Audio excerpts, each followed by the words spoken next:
What's up, SWAT team? Captain Swatland here with another Minecraft Let's Play. If you're not part of the SWAT team, remember to hit subscribe and smash that like button. Also, don't forget to turn in notifications so you can stay up to date with all the new videos. Today we're leaving the school and going on a little adventure with Flames the pig.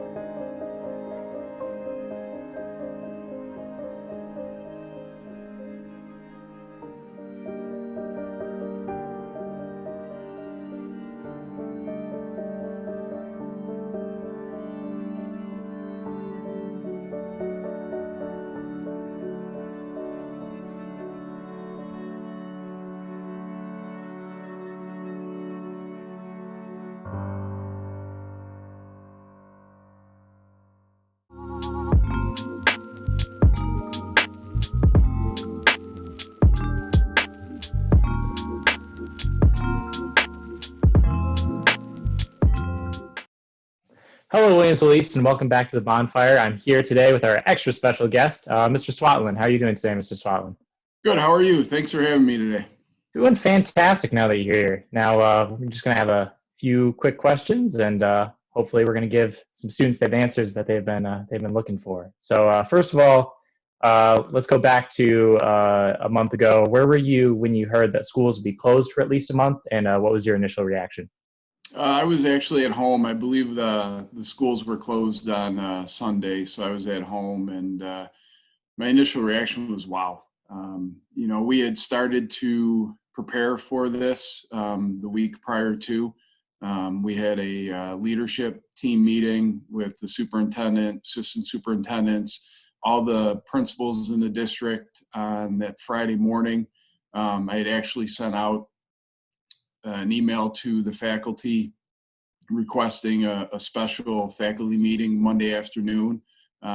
We had a guidance document that we were going to work with, that we were going to review at that day and at that time. And, for me, the initial reaction was just, it was difficult because I love East. I love everything about it, the people that are there, and I have so much fun on a daily basis interacting with everybody, and, not to have that was difficult at that point. And, so it was just, it took a lot away. It took a lot away from the students, took a lot away from the interactions between the students, the faculty and the students, the, administrative teams. So, and everybody else, support staff. I mean, everybody's just, it's a great place to be, and it's a great place to work, and we all support each other. So knowing that, I knew we'd be able to get through this with all the support that we do have. But my initial reaction was, wow. It was just disheartening. So Yeah, and I know that the Buffalo Public Schools in the city as well, we're looking at doing some training and different things on that week. When we ended up all getting shut down and weren't allowed to come in to do that. One of the issues with that too is when you're trying to do remote learning, not all students have access to technology. So how difficult was it to disseminate all that technology to all those students that maybe didn't have that and weren't prepared for distance learning? yeah, that was one of the easier parts, and really one of the more enjoyable parts that I've had. On the day that the building was open to all the students, we handed out a lot of Chromebooks on that day. And then since then, I get WITS mails a few times a week for students that need technology and they need a Chromebook. So I've delivered probably 60 Chromebooks in the last few weeks. And, it's nice to get out in the neighborhood. It's nice to do that. It gives me, in some ways, a sense of purpose, and sometimes I look for that because this is not an easy situation. For people that are so routine driven, You know, every 42 minutes, we hear a bell, we get up, we move, we sit down, and we repeat the process. So, you know, to not have that routine, but, you know, I look forward to those WITS mails, and I look forward to dropping off Chromebooks. I'm usually anywhere from like 3 to 7 Chromebooks a week that I deliver. And, you know, what we don't want to happen is we don't want students to fall behind because of that. And it's not economics, not socioeconomics. It's numbers. I mean, you could have a family with 3 siblings that are well-to-do, and there's one computer. So how do you decide who gets that one computer? And, you know, that makes it difficult in terms of trying to schedule lessons for teachers during their regularly scheduled class time, because if not every student at home has a device, how does that family decide, you know, who gets the computer at that time? So it's been enjoyable, and I look forward to doing that. So. Mhm. Yeah, a lot of us have heard about those kinds of things. We're really appreciative that the school is continuing to support students in that way. Another aspect, the flip side, obviously, is the teachers who are not used to not being able to do something as simple as stand up in front of the class and tell them what they need to know at a specific time. How does the process play out in terms of giving teachers the tools they need to use technology in a way they might not have used it before? So, you know, I think part of that, what you just spoke of, is like the balance. You know, we're trying to find the balance of what is too little and what is too much. And when you have a class of 20 students or 25 students, it's hard to find that balance. You know, when you may think you're doing the right thing, and for some kids it's too little, for other students it's too much. So, you know, in the correspondence that I put out to the parents, generally every week or every 2 weeks, you know, I talk about that a lot, because, you know, it takes patience. We thought we were going to be back at one point. Now we found out we're going to be back at another point. Now it's pushed all the way into the middle of May. And then, you know, a determination may be made if we come back at all. So Heather Krieger, Mrs. Krieger, has really been instrumental in the technology aspect of it. She's our tech integrator at East High School and also at Casey Middle School. And anytime a teacher has a technology concern or issue, I always refer them right to her. She puts out these beautifully designed emails every week, and with all new technology that teachers can use. So, you know, the teachers have really embraced the technology, and it's the face-to-face, like you said. You know, students, I think, miss that, and teachers, I think, miss that. You know, when you're used to being up in front of a class and performing, you know, and teaching, and to not be able to do that, it makes it very difficult. So that's the balance, I guess, that we're looking for, and a lot of people have found it. You know, quite honestly, the responses have been extremely positive in terms of what students are doing. So, you know, we just continue to. It's never going to be right, so we always try to refine, and we just try to, you know, make sure we're accommodating all students. So that's an important part. At least a positive point is that some of the staff members that maybe don't get a lot of spotlight during the normal school year, like Mrs. Krieger and other staff that help support students that they may not see. Hopefully this brings a spotlight to them, how important they are, because I know there's a lot of things going on behind the scenes that a lot of people don't see. So it's nice to know that those people are kind of getting the respect that they deserve right now. Yeah, and it highlights their skills. You know, it really does highlight their skill set.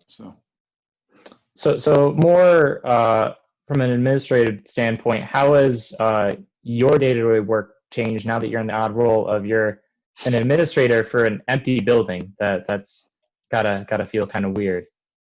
Yeah, it's sad, and it's sad when you hear that, that the school is empty. Um, but a school isn't defined by the building, and it's not, and it doesn't stop at the walls. Our school goes well beyond, and it reaches out into our community. And it's my day-to-day life has changed, that I answer a lot of emails. I answer parent correspondences. I call a lot. We have Zoom meetings twice a week with the administrative team. We have Zoom meetings with the departments. I have Zoom meetings with the other principals in the high schools. We have K-12 principal Zoom meetings each week. So it's a lot of Zoom meetings, so that's Yeah. that's the good and the bad. But, I think from my standpoint, I'm here to support everybody, support the students, support the teachers, and I think I'm trying to lead with empathy. I'm, in similar situation. I have to work with my son every day, who's in elementary school. And, I understand what everybody's going through, and with parents being home and with faculty members being home and having to juggle their jobs and juggle, taking care of their families, it's difficult to say the least. And then just continue to build relationships. It's a great time to build relationships with the community. It's a great time to build relationships with the parents and the students and the faculty, and just let them know that I'm there to support them. And I'm just want to make sure that we're doing the best we can for everybody. Fantastic.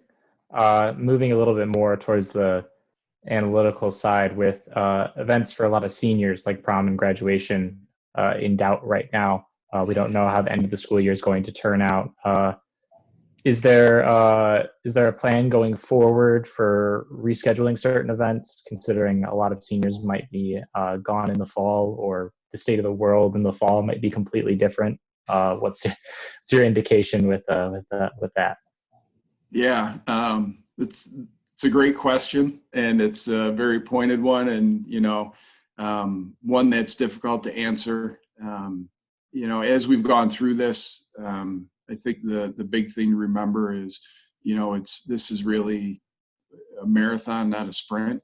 And we don't want to make decisions hastily, so we take a look at everything. We're exploring probably 4 or 5 different ways to have graduation this year, in whatever capacity that is and whatever it looks like. We'll make it the best possible situation that we can, but we do have to follow all the rules that are being set forth with social distancing and public gatherings. So, we probably, like I said, we probably have about 5 different, we're starting at UB. We still have UB as a venue. UB follows the same governmental guidelines we do. UB's commencement went virtual this year, much like many other schools. So it's, we're starting there. We have the ability to host graduation at our school if we can, and UB's not available. And then the list goes down the line from there, from a virtual ceremony, transit drive-in we've looked into with a virtual ceremony, picking up diplomas at the school, with our Williamsville East backdrop where families can take pictures, so it's all going to be dependent on what regulations are in place in terms of social distancing and public gatherings. Right now, public gathering, you can't have more than 10 people. So you can't really have a graduation like that, and even if we limit tickets at UB to 2 tickets a family, you're still talking 800 people in the venue. And, that gives you every other seat, but is it 6 feet, so those are all things that dominate our admin meetings every week, and we talk to the superintendent about it. We talk to the assistant superintendents, and the 3 high school principals have had lengthy conversations on this. So we're just, we're making a plan. If we get shut down because of this, because of COVID, then we move on to the next plan. And if we get shut down with that, we move on to the next plan. So, but every option right now is still on the table. Yeah, it's not so much having a plan as having plans A through F and seeing which one comes to pass, which is still comforting to know that there are plans A through F and there are options and there's plenty of different ways that this can go, which I think will bring a lot of hope to a lot of people. So thinking even bigger picture, what are some ways that school operations may have to change when we do come back to the building, and especially in terms of public gatherings sponsored by the school, like concerts and sporting events are pretty up in the air right now.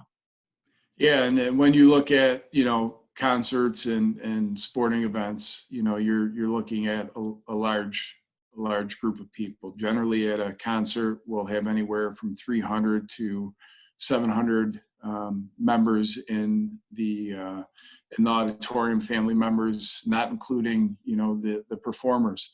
And same thing with athletics. You take a look at our commons, there's periods where we have 150 students in there. So the social distancing guidelines and really have to govern what we do. I don't, quite honestly, I don't know how school is going to look in the fall. I would like to think that we're going to be back in September. They're talking about the second wave of COVID being worse than the first during flu season. So that starts generally about November. So, when you look at next year, we'll have to come up with a well-defined plan, and with the district, which I believe has to get approved by the state to be able to open. So there's going to be a lot of oversight on that, and it's there's just so many issues concerning that right now. I'm would love to tell you my ideas, but I'm not sure everybody wants to hear my ideas right now. So, yeah, it's still pretty early, and there's no way to tell. But when we get there, imagine we will be prepared because we're thinking about it so much, and we should have a well thought of. It's just the so variable right now. It's difficult to give definite answers to anything, much less something months in the future. correct. More personally, and to end on this, what do you think you'll be able to tell future generations about this time and how it's impacted you in your life? Well, I think the big thing is you never take anything for granted. I think that's the biggest takeaway for this. I know there's students that didn't particularly like coming to school every day, and they miss it right now. They miss being there. They miss that interaction. They miss their teachers. Their teachers, miss the students so much. We all do, and so I think you can't take anything for granted. And it's the same with athletics. It's the same with music, as you know. You're supposed to have a concert coming up, and that obviously may not happen. But, those are times, even though they may not feel like they're great times at that point, just think in the future to talk back to the students, we found out it could end at any point, and it did. On a Sunday night, we found out we were closing for a month, and we basically had school taken away from us for a month.